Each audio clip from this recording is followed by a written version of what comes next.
Here's how I would learn to draw comics if I had to start over. Drawing comics is a skill that allows you to bring the story ideas in your head to life, but starting out can be overwhelming. What software should you use? What tutorials should you watch? What advice actually matters? If I could start over knowing what I know now, here's exactly how I'd learn to draw comics fast. I'll break this video up into 6 key steps that if you follow and put the work in, will quickly make you a great comic artist. Step 1. Speedrun the basics. If you've never drawn a comic before, learning the fundamentals may seem impossibly hard. So I'll show you something that I wish I found years ago before I started drawing. There's 3 main problems that you'll face when you're learning to draw comics. Problem number 1 is there's too many tutorials. The internet is full of how to draw videos on all platforms, and that can get confusing for beginners who just want to learn how to draw comics. Problem 2 is that the good stuff is like scattered everywhere. You might find someone who's really good at teaching drawing faces, but their tutorials on backgrounds confuse you. So having all the info you need in one place is hard. Problem 3 is you don't even need to learn everything. Sometimes you're watching a tutorial on drawing bodies and then suddenly it turns into a human biology class with super realistic art and shading, but maybe your art style is simpler and more stylized and cartoony. My advice to get around all the confusion is just to get your hands on a book called How to Draw Comics the Marvel Way. It teaches all the basics in one place and is the most beginner friendly guide I've seen on the topic. And I didn't even know it existed until 3 months ago when someone commented about it on this channel. I was like, how have I never seen this? It covers everything from the rules for drawing people, how to draw action, and clear panel layouts that every single successful comic artist uses no matter what kind of story you want to tell. It's the best way to get a start in drawing comics, and if I could go back in time, I would literally yeet this book at my younger self. I would have learned to draw comics way faster if I had this book. So if you can't afford to buy it, there's a free 1-hour documentary on YouTube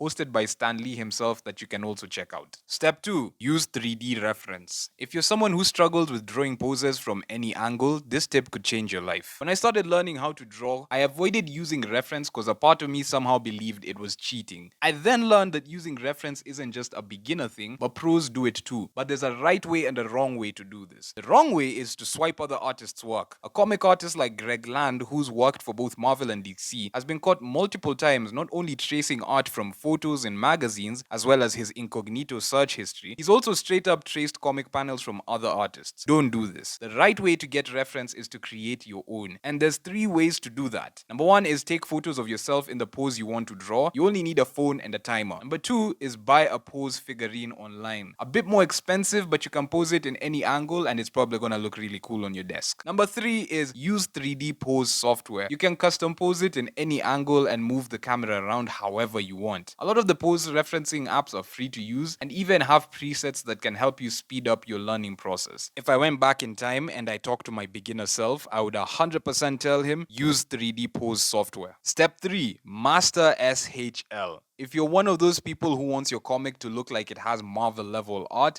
but every time you draw it, it looks a bit flat, empty, or just meh, then listen closely. After I locked in on learning how to draw bodies and poses, I definitely noticed a huge improvement in my art, but there was still something missing. I knew the art could look better. That missing piece was texture. Texture is what gives off that Marvel DC comic look that I realized was missing from my art. I did some research and I realized there's 3 ways pro comic artists add texture to their art. I call it SHL. S is shading. This is using solid black areas to just show where the light isn't, which matters because it makes the characters and objects look 3D and real and not flat. Hatching is H, which means drawing many thin, close lines, which helps complement the shading and makes the art a bit less clean in a way that gives it texture. And then L is line weight. Making the lines in your drawings thinner and thicker based on how important they are can really elevate your art visually. Mastering these 3 things can take your comic art from looking like an okay webcomic or animation to looking like it was published straight up by Marvel or DC. Disclaimer though, nothing is wrong with your comic looking cartoony. Asterix, Tintin, and Bone are good examples of this. This step isn't necessary for everyone and definitely comes down to personal preference, but I personally like the look because my comics are in the superhero genre, and if I learned SHL earlier, I think my art today would probably be closer to Marvel level. But we'll get there someday. Step 4. Picking the right software. If you're someone who wants to make comics digitally but you don't know which software to pick. Because there's so many, you need to pay attention. When I was a beginner artist, I tried a lot of different software to make comics. I tried Paint, I tried GIMP, I tried Krita, I tried Photoshop. But the one I wish I started with from day one was Clip Studio Paint. And no, this isn't sponsored. The reason I'm saying I would start with this software is because a lot of features that are useful for comic, manga, and manhwa artists are literally built into this thing. Their asset store is full of so many different things that you can use in your comics. I can't even list them because the video will be too long. They even have an inbuilt 3D model poser. Like, you can use this as you're drawing your comic to save on time when looking for reference. They also have perspective tools that help you with drawing backgrounds, and any digital software tool is going to take you time to learn. So you might as well get good at one that's literally perfect for comic artists. If you're going to be using any free software though, I'd still recommend Krita. But if you're gonna have to pay for software for making comics, forget Photoshop. Just go with Clip Studio Paint. Not only is it cheaper than Adobe, but it's literally made for comics and animation. Like the Witcher anime on Netflix was made with Clip Studio. I wish I started with Clip Studio from day one, because right now I'm making the switch from Photoshop to Clip Studio, and there's definitely some growing pains. So when you get the money, just start with Clip Studio. It's not sponsored, I just think it's a better deal for comic artists. Step 5.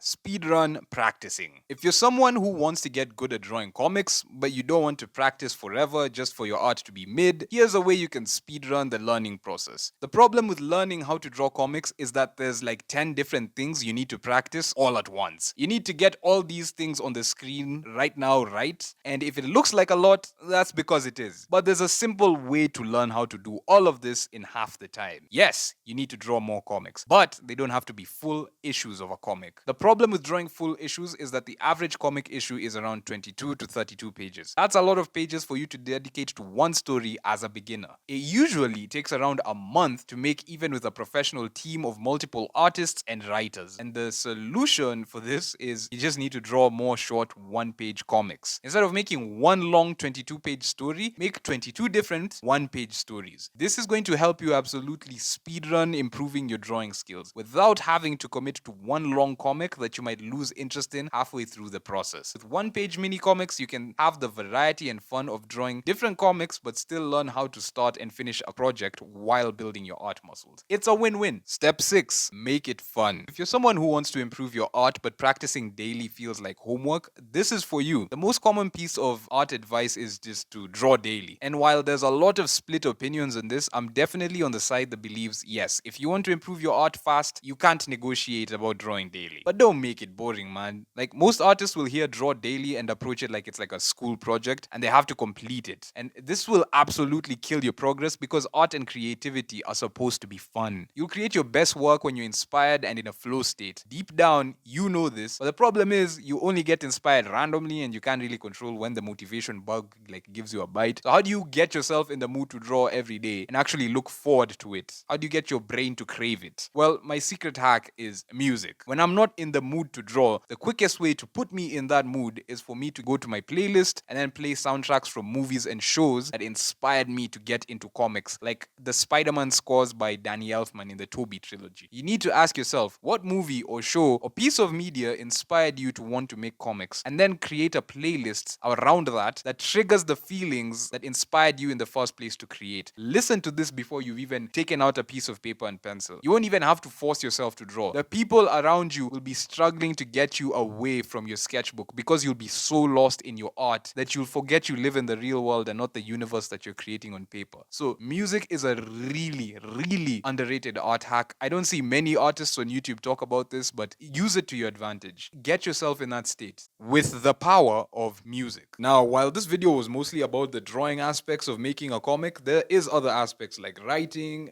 to printing. There's so many other aspects. So if you want a full guide of everything, I do have a full-on video on my channel, this one here. So make sure you go check it out. And also, I do have a comic called Project N, which is about a bee superhero guy. It's really cool. Lots of action. If you're into Marvel, DC type stuff, or indie things like Invincible, maybe you might enjoy it. Go give it a read.